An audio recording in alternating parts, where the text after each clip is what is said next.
Esto yo creo que, aunque pueda parecer una tontería, no lo es, ¿eh? Y la comparación es muy válida.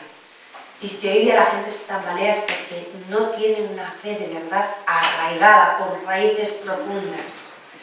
Y como no está acostumbrada a que le dé el aire, a que le dé el viento, no es capaz, a la primera ráfaga se tumba. La fe hay que cuidarla, hay que cultivarla, pero hay que ponerla y enraizarla en la realidad, ¿no? En la vida. Entonces, ¿qué tenemos que hacer? Preguntarnos ahora mismo. ¿Cómo es el terreno vivo en el que a mí me ha tocado vivir, ¿no? El terreno en el que yo estoy? ¿Y qué tiene de nuevo, de diferente con respecto a otros terrenos de épocas más antiguas, cuando por primera vez se fijó en ese terreno que fuera el dogma cristológico? A ver, no vamos a ser tan tontos tampoco de pretender definir en 4 palabritas o en un ejemplito todo lo que es la cultura moderna, ¿no? Porque sería, podríamos estar hablando hasta la parosía y no hemos terminado de contar la cuestión, ¿vale? Pero sí que hay algunos rasgos como muy, ¿cómo diría? A ver, como que definen muy bien la cultura que nos ha tocado vivir, ¿no? En el momento actual de la historia. El hombre de hoy es el hombre que ha descubierto el sentido histórico, que se interesa más por su existencia y por la existencia de las cosas que por la esencia de las mismas. Y le interesa más la libertad que la naturaleza de las cosas. Esto es algo que define al hombre actual, ¿no? ¿Qué nos pasa? Que nosotros somos enviados a anunciar el Evangelio a toda criatura. Esto nos lo ha dicho Jesús. Y a nosotros nos toca anunciar el Evangelio. No establecer si el momento que nos ha tocado vivir es bueno o malo, si es un avance o un retroceso. Porque ¿qué les pasa a los evangelizadores? Que gastan el 95% de sus energías en decir, hay que ver lo que nos ha tocado vivir. Bueno, ya, pero eso ya me lo sé, cuénteme algo nuevo. Es que cualquier tiempo pasado fue mejor. Mentira. Eso es mentira. Cualquier tiempo pasado tuvo sus dificultades. Y cualquier tiempo futuro tendrá las suyas. Y no es ni mejor ni peor. Es que antes se hacían muchas cosas buenas. No, mire usted. El pecado original fue al principio. Y desde ahí, pues, quien más que menos, ha tenido sus momentos buenos, sus momentos malos, sus meteduras de pata, y ningún momento fue estupendísimo. El mal está ahí presente y ataca de una manera o de otra. Vale. ¿Qué tenemos que hacer? Esto también hay que entenderlo bien. Lo que hicieron Juan y Pablo, que ya Pablo, si nos empieza a contar de su tiempo las cosas que nos cuenta, no era aquello un paraíso terrenal, ¿no? ¿Qué hizo Pablo y qué hizo Juan? Se hicieron griegos con los griegos. Eso lo dice Pablo en la carta de los Romanos, capítulo 1, versículo 14. Hacerse griego con los griegos, hacerse todo a todos para llevarlos a todos a Cristo. Entonces, ¿qué tenemos que hacer nosotras? Pues nos tenemos que hacer hombre moderno del tiempo moderno. Hombre actual del tiempo actual. No podemos pretender evangelizar el siglo XXI viviendo en el medievo. Va a ser que no. Porque en el fondo los hombres de la antigüedad, aquellos hombres a los que hablaron Juan y Pablo, se diferencian muy poco de los hombres de hoy, ¿eh? No es que antes, cuando Pablo y Juan hablaron, aquello era, no mire usted, era muy parecida su situación a la nuestra. Lo mismo que, por ejemplo, por poner un ejemplo muy cercano a nosotras, fue muy parecida a la situación que vivió Santa Teresa en el siglo XVI a la que estamos viviendo nosotras en el siglo XXI. ¿Así? Pues sí. Pues que ahora no está riendo el mundo y no quieren tornar a sentenciar a Cristo y echar a su iglesia por el suelo. Pues sí. Si en el fondo no hay tanta diferencia, puede haber diferencia en lo exterior, no en lo occidental, Pero en lo sustancial las cosas no han cambiado tanto. Los hombres de la antigua Grecia, los que conocieron Pablo y Juan, eran unos hombres que estaban preocupados por su destino y reaccionan ante un mensaje si este les toca el núcleo profundo, sustancial de su existencia. Los hombres de entonces, igual que los de ahora, les preocupa la cuestión: ¿quiénes somos? ¿De dónde venimos? ¿A dónde vamos? Eso preocupaba en el siglo I, ha preocupado en el siglo X y preocupa en el siglo XXI y preocupará en el siglo 30 si es que se llega al siglo 30, ¿no? Son cuestiones que no varían y que son profundas en el hombre, ¿no? En la naturaleza humana. El problema de la salvación, eso que se llama soteriología, es la puerta de entrada a la cristología. Lo único que ha cambiado no es el problema de la salvación, que es lo que nos preocupa, sino el modo de representar la necesidad de la salvación.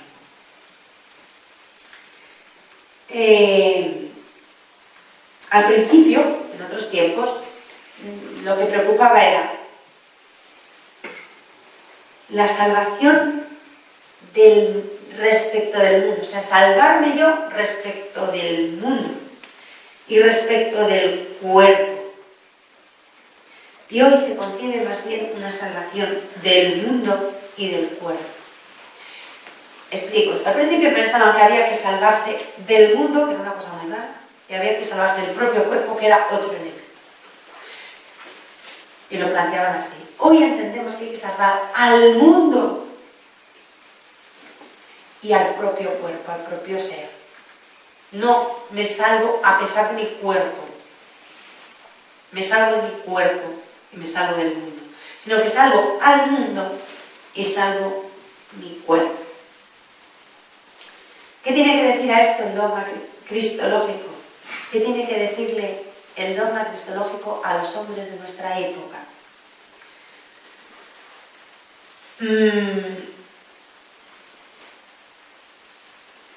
Juan, en la primera carta del apóstol San Juan, dice, refiriéndose a Cristo: nosotros estamos en el Dios verdadero y en su Hijo Jesucristo. Juan, primera carta de Juan, capítulo 5, versículo 20. Estamos en el Dios verdadero y en su Hijo Jesucristo. Vale. Él es el Dios verdadero y la vida eterna. Jesucristo es el Dios verdadero y es la vida eterna, lo dice San Juan. Y esto se repite a lo largo de los escritos de San Juan continuamente.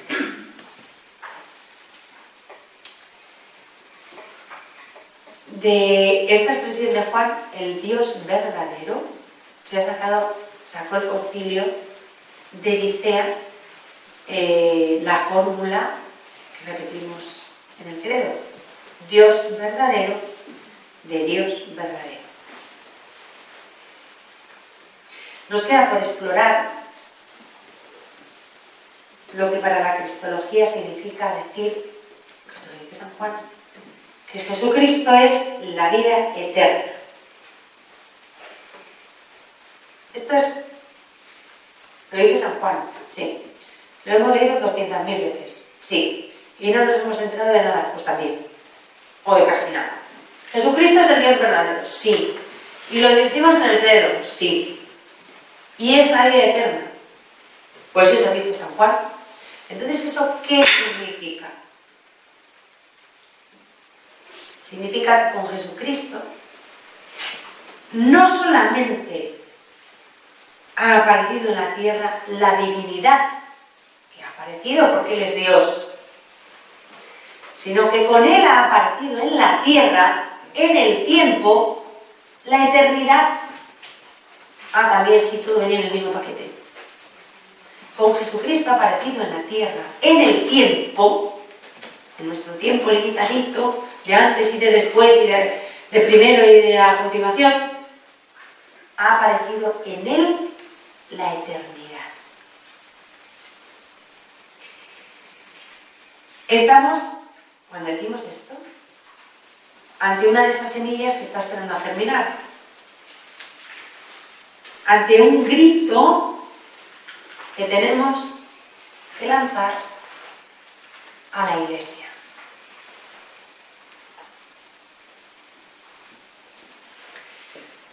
Juan, en la misma carta, en el capítulo primero, en el número 2, en su primera carta, habla de Cristo como de la vida eterna que estaba junto al Padre y que se ha hecho visible. Juan, primera de Juan, capítulo 1, versículo 2. La fórmula, la vida eterna se ha hecho visible, tiene claramente el mismo sello que el Verbo se hizo carne.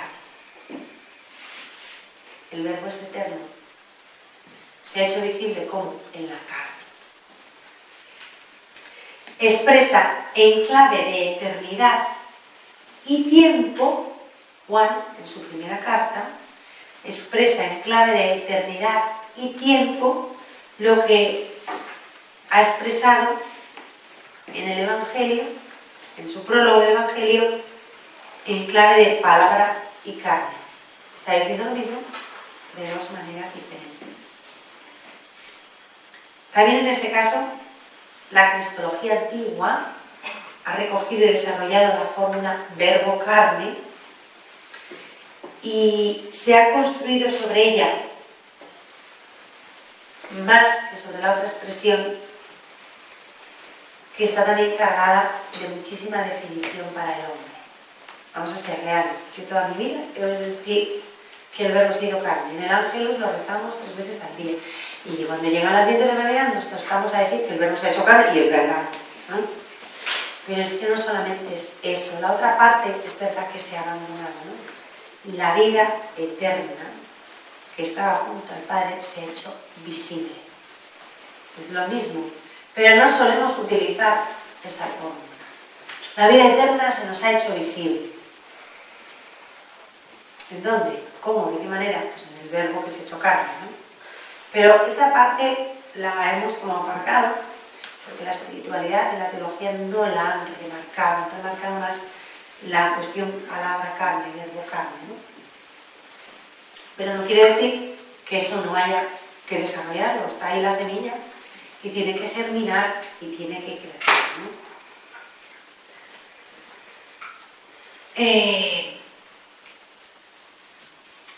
Esta fórmula segunda, que casi no hemos manejado, nos está diciendo que en Cristo la eternidad se ha hecho visible.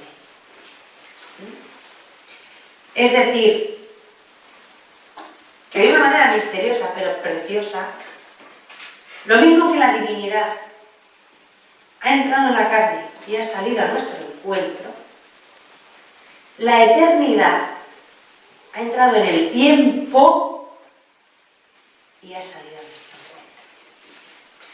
Y así en términos prácticos, ¿esto qué significa? Porque bueno, ya tanta cosa viene a nuestro encuentro que a mí que así en concreto, en mi vida, en mi oración, para no perderme en conceptos, ¿qué significa? Pues que la eternidad está en el tiempo para mí, se ha hecho, han venido al encuentro. La eternidad, eso que es en la eternidad y que después de mi tiempo, por la misericordia de Dios, espero tener, ya es aquí. El cielo ya es aquí. Cuando vayamos al cielo, no señora, cuando vayamos, que no vamos, ya está. Está mal dicho. A ver, es una manera de hablar popular y todo el mundo le dice, cuando vayamos al cielo, que no. La verdad es que Isabel Armiñán lo intuyó.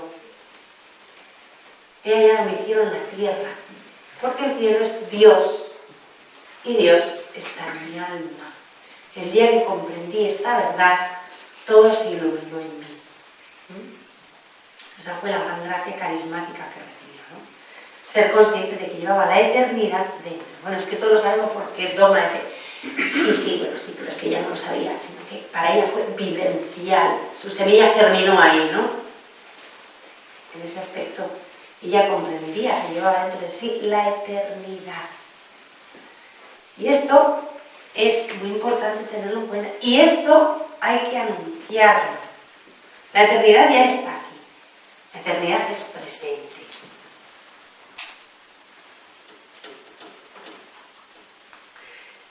Este aspecto del misterio de Cristo está muy a la sombra. Yo por lo menos reconozco que he leído muy poco acerca de ello, he oído hablar muy poco acerca de ello, pero es real, ¿no? Pero no se habla demasiado de ello, está como, pues no sé, está como más olvidado, ¿no? Más aparcado. Pues este aspecto del misterio de Cristo no solo está ahí intacto en la Biblia, en la primera epístola de San Juan y a nuestro alcance, sino que si vamos recorriendo la historia del desarrollo del dogma, no tardaremos en caer en la cuenta de que no ha estado tampoco ausente de la reflexión de los padres, de la patrística. San Ignacio de Antioquía, aunque como una especie, un poco como en sordina, lo tenía presente. Por ejemplo, él dice, en su carta a Policarpo, dice,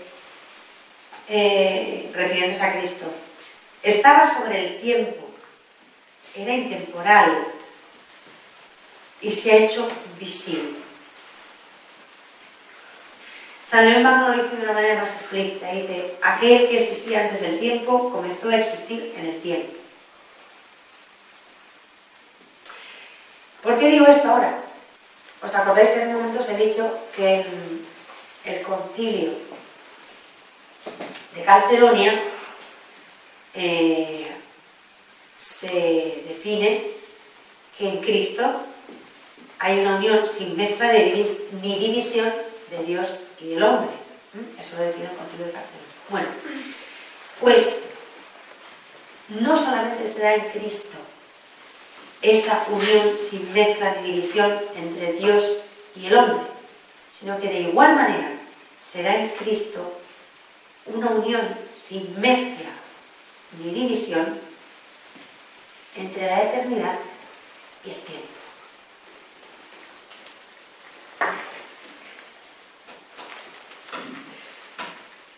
La cara es guay. Unas tantas.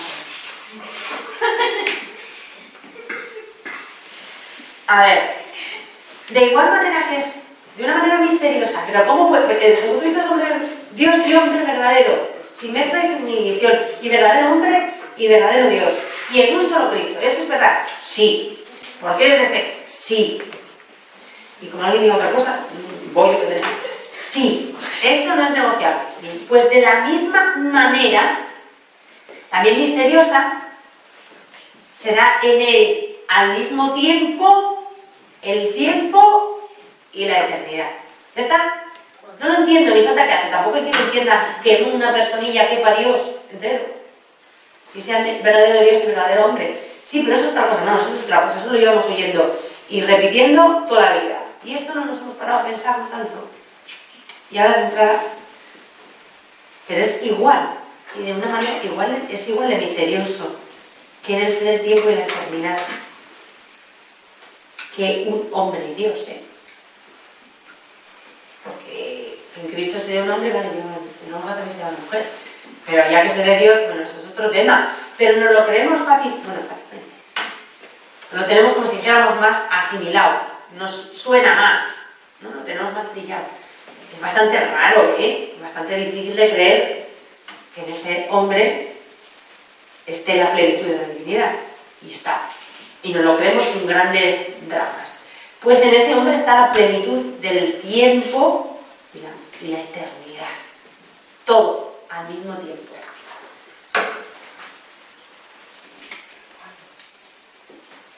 Jesucristo ha unido en sí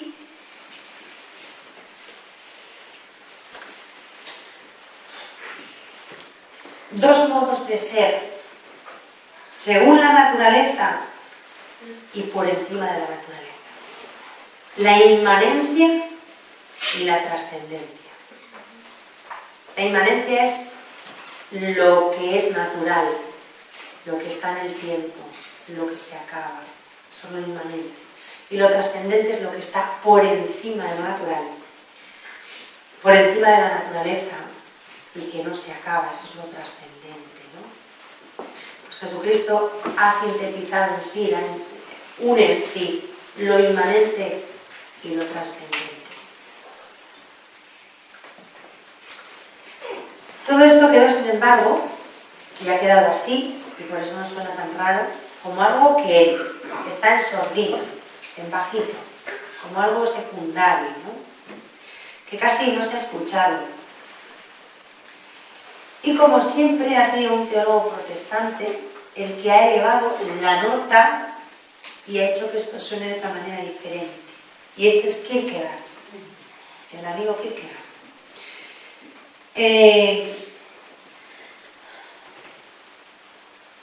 La paradoja de la eternidad y la temporalidad la ha explicado, la ha desarrollado él como pocos.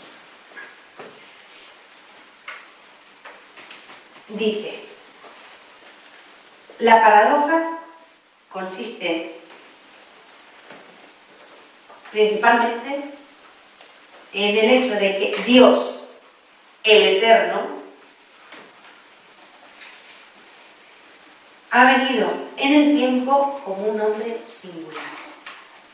Explico.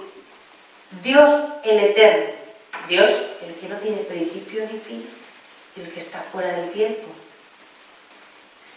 ha venido al tiempo en lo finito, en lo concreto, que es un hombre. Es todo lo contrario de Dios.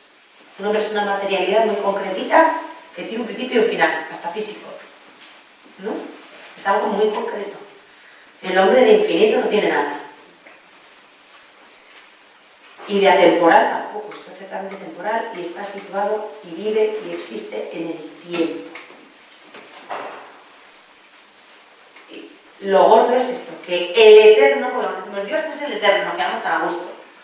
Pero ¿qué significa realmente que Dios es eterno? Que no tiene principio ni fin y que está fuera del tiempo. Cuando digo que no tiene principio ni fin, no solamente es principio y fin de antes y después, sino es infinito, no tiene ningún límite. Por eso es eterno, no tiene principio ni fin. No es ni grande ni pequeño, ni gordo ni flaco. Cualquier atributo de Dios no tiene principio ni fin. Es infinito, no tiene límites. Y por eso es eterno. Bueno, pues eso que es casi es impensable, no podemos pensar, ¿no? Intentar concebir esto nos empieza a dar vueltas todo. Bueno, pues ese se ha encerrado en un cuerpo humano concreto y ha aparecido en un momento concreto del tiempo y en un lugar concreto de la geografía del planeta Tierra. Palestina, siglo I. Por eso es tan importante cuando cantamos en Navidad la Caleluya, porque estamos situando al Eterno en el tiempo de la historia, ¿no? Ese es el sentido.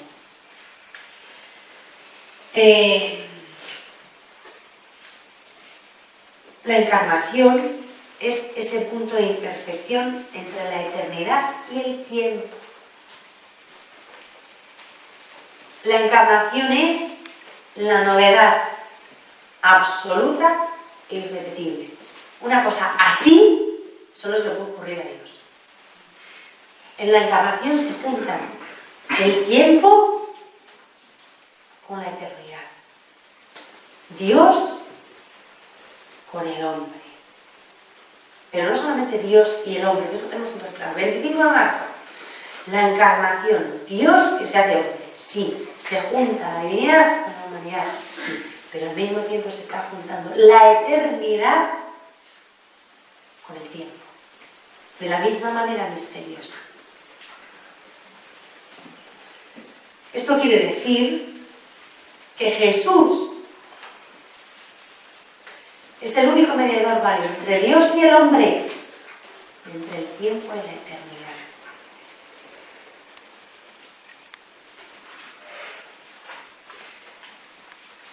Es un puente trazado sobre el abismo que nos permite pasar de una orilla a otra, de lo temporal del tiempo a la eternidad. El puente se llama Jesucristo. Kierkegaard dice que la novedad está en dar el salto. Y ahí es donde nos liamos, porque muchos no quieren saltar. Dar el salto. Toda la novedad de Cristo está precisamente en el salto que se ha obrado en Él de la eternidad al tiempo. Un salto muy especial, como el de quien, permaneciendo en la orilla,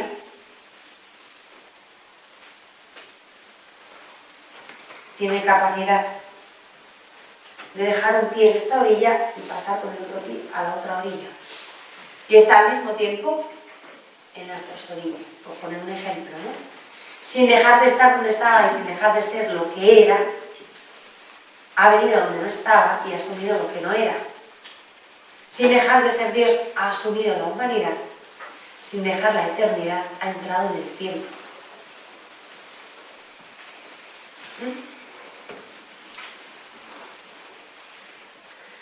Cristo representa, por tanto, la única realidad capaz de salvar al hombre de la desesperación. Cambia el destino del hombre y de un ser para la muerte le hace ser un ser para la eternidad. El dogma cristológico es el único que puede dar una razón objetiva para superar la angustia existencial. Yo creo que no hace falta, pues que además podríamos volver locas y sería casi intentar definir lo indefinible. Yo creo que no es necesario que nos paremos aquí a explicar qué es el tiempo y qué es la eternidad. Sabemos que eternidad y tiempo no son menos conciliables entre sí que lo que son humanidad y divinidad, lo que os acabo de decir, ¿no? O sea, es que es muy difícil entender que en Cristo sea al mismo tiempo la humanidad y el tiempo. Digo, la eternidad y el tiempo. Pues igual es difícil que creer que en Él sean al mismo tiempo la divinidad y la humanidad, ¿no? Pero en realidad es tan difícil asumir una cosa como otra. El espíritu y la carne.